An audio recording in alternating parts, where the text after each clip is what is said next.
ಆತ್ಮೀಯ ಕೇಳುಗರಿಗೆ ನಮಸ್ಕಾರ. ಲಿಯೋನಾರ್ಡೋ ಬೊಸ್ಕಾಲಿಯ ಅಮೆರಿಕಾದ ವಿಶ್ವವಿದ್ಯಾಲಯದಲ್ಲಿ ಅರ್ಥಶಾಸ್ತ್ರದ ಪ್ರಾಧ್ಯಾಪಕರಾಗಿ ಹೆಸರು ಮಾಡಿದವರು. ನಂತರ ಕೇವಲ ಅದ್ಭುತ ಮಾತುಗಾರರಾಗಿಯೇ ಗುರುತಿಸಲ್ಪಟ್ಟವರು. ಅವರ ಮಾತುಗಳು ತುಂಬ ಚೇತೋಹಾರಿಯಾಗಿದ್ದವು, ಯಾರನ್ನಾದರೂ ಬಡಿದೆಬ್ಬಿಸಿ ಪ್ರೇರೇಪಿಸುವಂತಹವು. ಅವರ ಮಾತುಗಳನ್ನ ಕೇಳಲಿಕ್ಕೆ ಟಿಕೆಟ್ ಕೊಂಡು ತಿಂಗಳುಗಟ್ಟಲೆ ಜನ ಕಾಯ್ತಾಯಿದ್ರು. ಅವರ ಮಾತುಗಳ ಮೂಲ ಮಂತ್ರ ಒಂದೇ: ದಯವಿಟ್ಟು ಸಂಬಂಧಗಳನ್ನು ಮುರಿಯಬೇಡಿ.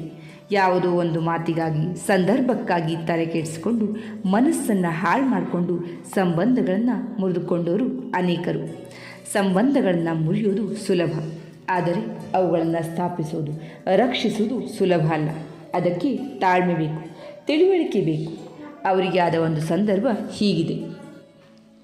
ಒಂದು ಬಾರಿ ಬೊಸ್ಕಾಲಿಯ ಇಂಗ್ಲೆಂಡಿನ ಆಕ್ಸ್ಫರ್ಡ್ ವಿಶ್ವವಿದ್ಯಾಲಯಕ್ಕೆ ಹೋದರು. ನಿಮಗೆ ಬೊಸ್ಕಾಲಿಯರ ವ್ಯಕ್ತಿತ್ವದ ಕೊಂಚ ಪರಿಚಯ ಮಾಡಬೇಕು ಅಂತಂದರೆ, ಆತ ಸುಮಾರು 6.5 ಅಡಿ ಎತ್ತರದ ದಾಂಡಿಗ, ಕಪ್ಪು ವ್ಯಕ್ತಿ. ಅವರ ಬಟ್ಟೆಯು ವಿಚಿತ್ರ. ಸದಾ ಕಪ್ಪು ಪ್ಯಾಂಟ್, ಕಪ್ಪು ಸ್ವೆಟರ್ ಹಾಕಿಕೊಂಡು ಕಾಲಿಗೆ ಆಟಗಾರರು ಹಾಕಿಕೊಳ್ಳುವಂತಹ ಬಿಳಿ ಬೂಟುಗಳನ್ನು ಧರಿಸ್ತಾ ಇದ್ದವರು. ಯಾವಾಗಲೂ ಮುಖದ ಮೇಲೆ ನಗೆ. ಈತ ನಡೆದರೆ 4 ಅಡಿಗೊಂದು ಹೆಜ್ಜೆ. ಅವರ ಜೊತೆಗೆ ನಡೆದವರು ಓಡಬೇಕಷ್ಟೆ. ಇವರು ಆಕ್ಸ್ಫರ್ಡಿನ ಒಂದು ರಸ್ತೆಯಲ್ಲಿ ಹೋಗ್ತಾ ಇರಬೇಕಾದ್ರೆ ರಸ್ತೆಯ ಆ ಬದಿಗೆ ಒಬ್ಬ ವಯಸ್ಸಾದ ವ್ಯಕ್ತಿ ಬರ್ತಾ ಇರೋದು ಕಾಣಿಸ್ತು. ಆತ ಸೂಟು ಧರಿಸಿದ್ದಾರೆ, ಬಿಳಿ ಕೂದಲು, ಬೆನ್ನು ಸ್ವಲ್ಪ ಬಾಗಿ ನೆಲವನ್ನೇ ನೋಡ್ತಾ ನಡೀತಾ ಇದ್ದಾರೆ. ಅವರನ್ನು ನೋಡಿದ ತಕ್ಷಣ ಬೊಸ್ಕಾಲಿಯ ರಸ್ತೆಯ ಈ ಬದಿಯಿಂದ ಆ ಕಡೆಗೆ ತಮ್ಮ ದೈತ್ಯ ಹೆಜ್ಜೆಗಳನ್ನಿಡುತ್ತಾ ಆ ಪ್ರೊಫೆಸರ್ ಕಡೆಗೆ ನಡೆದು ಹತ್ತಿರ ಹೋಗಿ ಗುಡ್ ಮಾರ್ನಿಂಗ್ ಪ್ರೊಫೆಸರ್ ಅಂದರು. ಇಂಗ್ಲೆಂಡಿನಲ್ಲಿ ಹೀಗೆ ಅಪರಿಚಿತರು ಮೈ ಮೇಲೆ ಬಂದಂತೆ ಬಂದರೆ ಇಷ್ಟ ಆಗೋದಿಲ್ಲ. ಆ ಮುದುಕರು ಒಂದು ಹೆಜ್ಜೆ ಹಿಂದೆ ಸರಿದು ಹೇಳಿದ್ರು, ನೀವು ಯಾರು ಅಂತ ಹೇಳಿ ಕೇಳಿದ್ರು. ಈತ ಮುಖದ ತುಂಬ ನಗೆ ತುಂಬಿಕೊಂಡು, ನಾನೇ ಲಿಯೋ ಬೊಸ್ಕಾಲಿಯ ಅಂದರು. ಆತ ಇನ್ನೂ ಸುಧಾರಿಸಿಕೊಂಡಿರಲಿಲ್ಲ.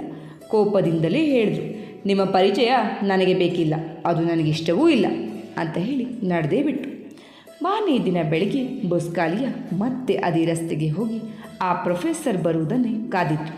ಅವರನ್ನು ಕಂಡ ಕೂಡಲೇ ಮತ್ತೆ ತಮ್ಮದೇ ರೀತಿಯಲ್ಲಿ ದಡದಡನೆ ನಡೆದು ಬಂದು ಮುಂದೆ ಬಂದು ನಿಂತು, ನಮಸ್ಕಾರ ಪ್ರೊಫೆಸರ್, ನಾನೇ ಲಿಯೋ ಬೊಸ್ಕಾಲಿಯ.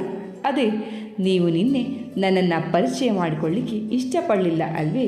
ಅದಕ್ಕೆ ಇವತ್ತು ಬಂದಿದ್ದೀನಿ. ಇವತ್ತು ಒಳ್ಳೆಯ ದಿನ ಅಂತ ಹೇಳಿ ನಕ್ಕದು. ಆಗ ಪ್ರೊಫೆಸರ್, ಯಾರಪ್ಪ ನೀವು, ನಿನ್ನೆಯಿಂದ ಹೀಗೆ ಬೆನ್ನು ಹತ್ತಿದ್ದೀರಿ ಅಂದು.